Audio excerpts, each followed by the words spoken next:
अस्सलामुअलैकुम गाइस, अगर आपने मेरा चैनल सब्सक्राइब नहीं किया तो प्लीज़ आप मेरा चैनल सब्सक्राइब कर लें और वीडियो को लाइक करें और शेयर करें। बिस्मिल्लाहिर्रहमानिर्रहीम। अस्सलाम वालेकुम students, hope all of you will be fine. हमारा आज पहला लेक्चर है टेक्निकल ड्राइंग के हवाले से। टेक्निकल ड्राइंग क्या है? It is a language of engineers which is used to fully and clearly define requirement for engineering items।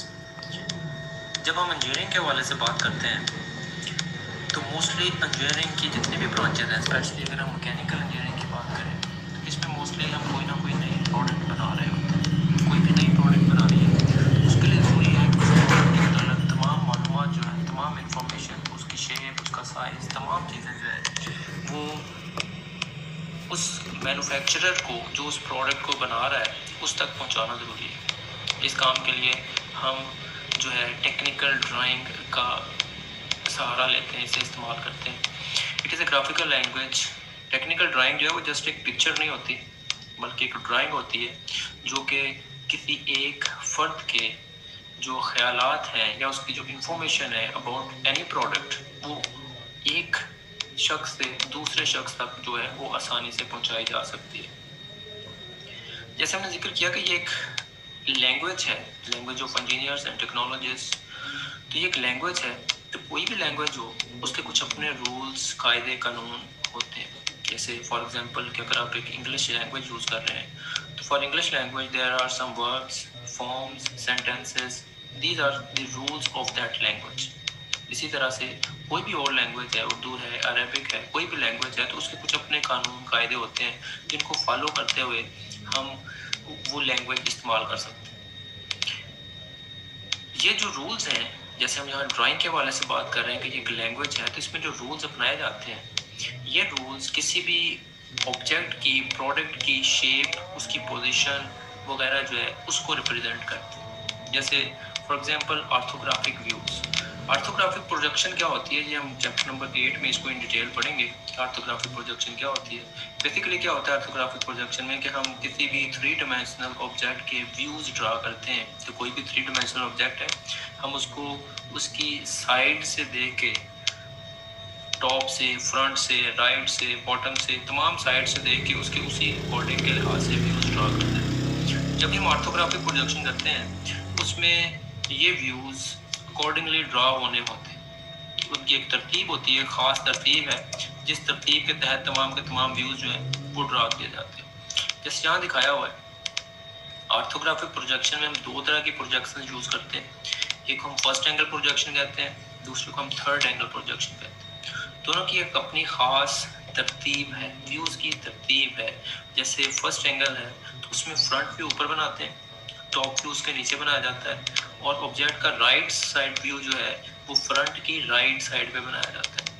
Third angle में तरतीब चेंज हो जाती है, फ्रंट व्यू नीचे बनता है, टॉप व्यू फ्रंट के ऊपर बनाया जाता है और ऑब्जेक्ट की जो राइट साइड व्यू है वो फ्रंट व्यू के राइट साइड पे बनाते हैं। तो ये ड्राइंग के अंदर हम इस तरह से ऑब्जेक्ट की पोजीशंस का ख्याल रखते हैं एंड डिफरेंट लाइन टाइप्स। तो इसी तरह कोई भी ऑब्जेक्ट है तो उसमें डिफरेंट लाइंस जो है वो हमें उस ऑब्जेक्ट की सारी डिटेल बताती है। जैसे इसमें ये वाली जो लाइन है इसे हम ऑब्जेक्ट लाइन का नाम देते हैं, इस लाइन को हम हिडन लाइन का नाम देते हैं, इस लाइन को सेंटर लाइन का नाम देते हैं, ये जो लाइन है इसे हम ब्रेक लाइन का नाम देते हैं, ये लाइन सेक्शन लाइन है। तो तमाम लाइनें एक ख़ास मकसद के लिए लगाई जाती हैं जो उस प्रोडक्ट की डिटेल को वाज़ेह करने के लिए इस्तेमाल होते हैं। हमारा नेक्स्ट टॉपिक है इम्पोर्टेंस ऑफ ड्राइंग। कोई भी वर्ड है, कोई भी मशीन है, कोई भी पार्ट है, उसको वर्ड्स में एक्सप्लेन करना एक बहुत मुश्किल काम। कोई भी पार्ट, कोई भी मशीन आप बनाना चाहते हैं तो बनाने के लिए मैन्युफैक्चरर को उसकी कोई ड्राइंग रिक्वायर्ड है। आप कोई भी चीज़ बनाने के लिए सिर्फ अल्फाज की शक्ल में तमाम चीज़ों की वजाहत नहीं कर सकते। जैसे एक बड़ा मशहूर सेइंग है, a picture worth 1000 of words, कि एक पिक्चर जो है वो 1000 अल्फाज बोल के अगर आप कोई प्रोडक्ट समझाना चाहते हैं तो एक पिक्चर जो है उससे ज़्यादा बेहतर तरीके से उसकी रिप्रेजेंटेशन कर सकती है। जैसे ये पिक्चर है लेथ मशीन की। यहाँ पे थोड़ी देर के लिए आप लोग इस लेक्चर को पॉज करें, रोकें और इस मशीन को अल्फाज की शक्ल में बयान करने की कोशिश करें। इस मशीन को हम बनाना चाहते हैं, ये एक लेथ मशीन है, इसके तमाम पार्ट्स को अल्फाज की शक्ल में बयान करने की कोशिश करें कि क्या आप कर सकते हैं। जैसे इसके डिफरेंट पार्ट है, टेल स्टॉक है, इसे हम टेल स्टॉक कहते हैं, ये हेड स्टॉक है, ये कैरेज है, ये इसका चक है, इसी तरह डिफरेंट बाकी के पार्ट्स हैं। इवन जस्ट अगर टेल स्टॉक है तो क्या हम इस हिस्से अल्फाज की शक्ल में बयान कर सकते हैं ताकि ये प्रोडक्शन के काबिल हो सके। तो ये मुश्किल काम, कोई भी प्रोडक्ट है, कोई भी मशीन है, उसको बनाने के लिए उसके किसी भी हिस्से के लिए हमें ड्राइंग रिक्वायर्ड होती है। ये किसी मशीन के हवाले से है कि कोई भी मशीन आप इस तरह देखें, जैसे ये लेथ मशीन है, ड्रिलिंग मशीन है, कोई और मशीन भी हो सकती है, तो इसको अल्फाज की शक्ल में बयान करना मुश्किल है। एक और एग्जांपल है सिविल ड्राइंग के हवाले से कि अगर इस तरह से आपको एक बिल्डिंग देखते हैं तो इस बिल्डिंग की तमाम वजाहत अल्फाज की शक्ल में करना बहुत मुश्किल है।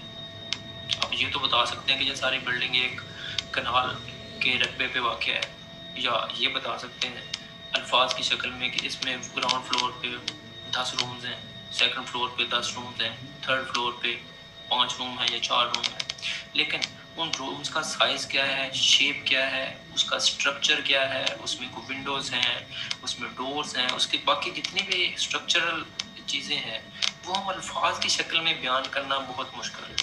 इसके लिए इस सारे की एक ड्राइंग बनाई जाती है इसके किसी भी बिल्डिंग के हवाले से, तो उससे उसे समझने में, बनाने में आसानी रहती है।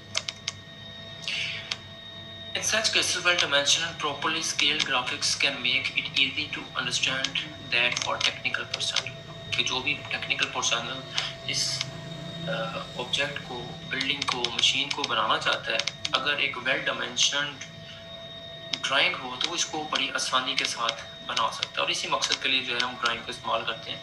ये किसकी एक और एग्जांपल है कि जैसे हमारे पास ये एक वर्क पीस है, ये हम बनाना चाहते हैं, तो इवन अगर हम इस सिंपलेस्ट वर्क पीस को भी देखें तो इसे भी अल्फाज की शक्ल में बयान करना बहुत मुश्किल है कि आप इसको अल्फाज की शक्ल में बयान करें कि ये क्या है, किस शक्ल का बनाना है, क्या बनाना है, तो इसको भी बनाना डिफ़िकल्ट है। आप ट्राई कर सकते हैं, आप वीडियो को थोड़ी देर पॉज करें और इसको एक्सप्लेन करने की कोशिश करें कि ये क्या ऑब्जेक्ट है और आप किस तरह से इसे बनाएं। तो ये एक डिफ़िकल्ट काम, लेकिन अगर हम इसके साथ इसकी तमाम डायमेंशन भी लिख दें कि ये ऑब्जेक्ट है, इसकी लेंथ इतनी है, इसकी विड्थ इतनी है, इसकी यहाँ से हाइट इतनी है, इस ऑब्जेक्ट की इस जगह से हाइट इतनी है, विड्थ ये स्क्वायर फॉर्म का है, क्या इसका साइज़ है, इस ड्राइंग में और इसकी सारी डायमेंशंस लिखने से इस ऑब्जेक्ट की एक मुकम्मल वजाहत हो जाती है, और जिस पे मैन्युफैक्चरर ने, मशीनिस्ट ने इस प्रोडक्ट को बनाना है वो बड़ी आसानी के साथ इसको मैन्युफैक्चर कर सकता है। हमारा नेक्स्ट टॉपिक है uses and application of technical drawing, कि हम ड्राइंग को इस्तेमाल कहाँ कहाँ करते हैं। बहुत सारे इंजीनियरिंग प्रोजेक्ट्स को डिज़ाइन करने के लिए इस्तेमाल की जाती है, उसकी मैन्युफैक्चरिंग के लिए इस्तेमाल की जाती है। उसमें कुछ पॉइंट्स लिखे हुए हैं किसी भी मैकेनिज्म को वजाहत करने के लिए कि कोई भी ऑब्जेक्ट है, हम उसका मैकेनिज्म कोई वाज़े करना चाह रहे हैं। जैसे फर्ज करें ये हमारे पास एक स्क्रू जैक है, इस शेप में होता है, तो ये किस तरह से ये सारे का सारा काम करेगा, उसके लिए हमने ये इसकी एक डिटेल्ड ड्राइंग बनाई है। इस ड्राइंग को हम असेंबली ड्राइंग कह देते हैं, इस ड्राइंग को डिटेल्ड ड्राइंग कह देते हैं। इसमें ये उसकी बॉडी है, ये उसके ऊपर एक नट है, फिर एक स्क्रू है, फिर एक बार है, ऊपर एक वॉशर लगी हुई है, स्क्रू है, उसके ऊपर एक कैप है।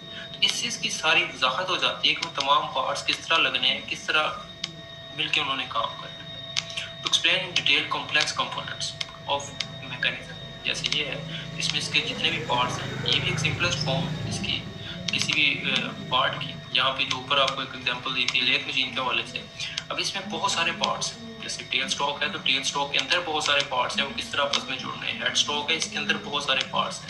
ये इसका कैरेज है तो ये बहुत सारे पार्ट्स के ऊपर मुश्तमिल है। तो इसमें तमाम हिस्सों की डिटेल जो है वो बयान करना ज़रूरी होता है। इसके लिए हम ड्राइंग बनाते हैं और अलग-अलग ड्राइंग जो है वो इस्तेमाल करते हैं।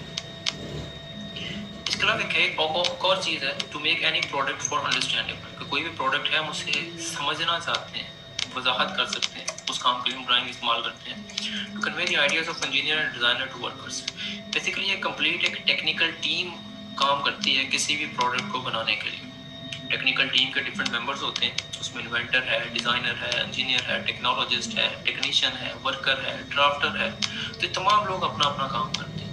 तो एक पर्सन के आइडियाज़, इन्वेंटर के आइडियाज़ डिज़ाइनर तक पहुंचाना, डिज़ाइनर से so on lowest level worker तक पहुंचाने के लिए हम ड्राइंग का सहारा लेते हैं। ये बेसिकली कम्युनिकेशन है between people involve in design. जैसे मैंने कहा कि टेक्निकल टीम एक काम करती है जिसमें डिफरेंट मेंबर्स होते हैं, उसमें आपके इन्वेंटर हैं, डिज़ाइनर हैं, इंजीनियर्स हैं, टेक्नोलॉजिस्ट हैं, टेक्नीशियंस हैं, ड्राफ्टर्स हैं, वर्कर्स हैं। तो उन तमाम के दरमियान कम्युनिकेट करना किसी भी प्रोडक्ट के हवाले से, इस काम के लिए हम ड्राइंग इस्तेमाल करते हैं। It is use to show customers the dimension of the product. कोई भी आप प्रोडक्ट बनाना चाहते हैं, उस प्रोडक्ट की डायमेंशन शो करना। जैसे अगर ये है, इसको सिंपली इसी शक्ल में बयान करना बहुत मुश्किल है। इसकी शेप वाज़ेह हो जाती है, लेकिन अगर इसको अपने मैन्युफैक्चर करना है, बनाना है किसी मशीन पे, तो ये मुश्किल है। लेकिन अगर हम इसकी डायमेंशन साथ लिखेंगे तो ये इस प्रोडक्ट को बनाना, मशीन करना आसान होता है। और कोई भी मैन्युफैक्चरर है जो इस प्रोडक्ट को बनाने वाला है, वो इसको ज़्यादा आसानी के साथ बना सकता है।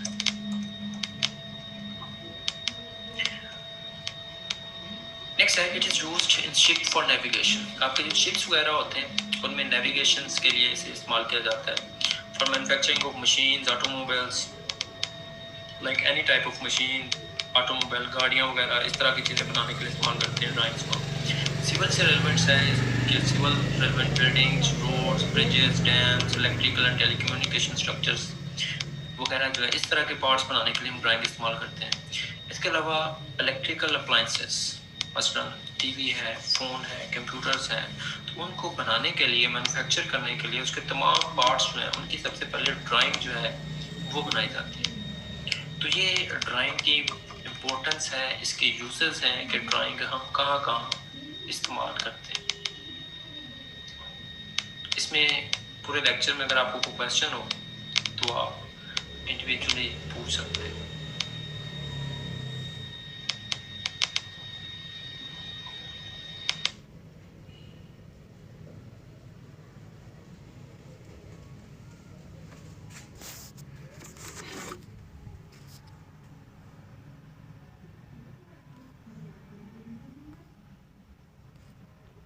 ओके गाइस, लेक्चर ख़त्म हो गया है।